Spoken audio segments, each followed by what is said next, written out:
If you're watching this video, they want your soul. This is all alleged and I'm just thinking out loud. Who knows if I'm right or wrong? Have you ever questioned why, of all the worlds that we could ever live in, we live in a world that seems to be ruled by very negative forces and evil entities, evil energies in the government, in the military?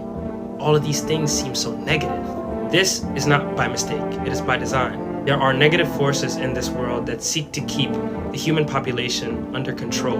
Artificial intelligence is not just some new technological advancement that makes everything more convenient and also happens to have data centers that eat up a lot of energy throughout the world and take up other people's land. It is also a tool that is being used to strip human beings of their humanity.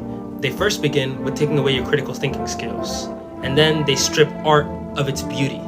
And then they go and put surveillance everywhere.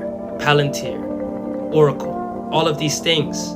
They would like for you to think that you have no power and give it to them so that they can continue to control us forever and have never-ending energy. But what you should know is that the only reason that they're doing all of this is because they know that they lose in the end.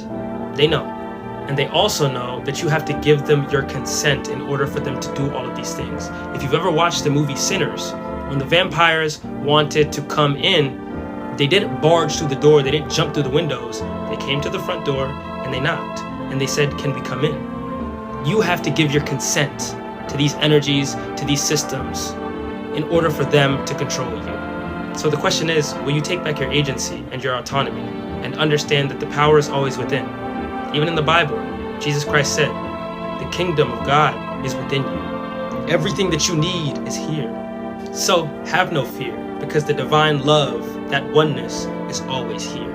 But food for thought. As always, I love you. Stay stoic, dear pusher.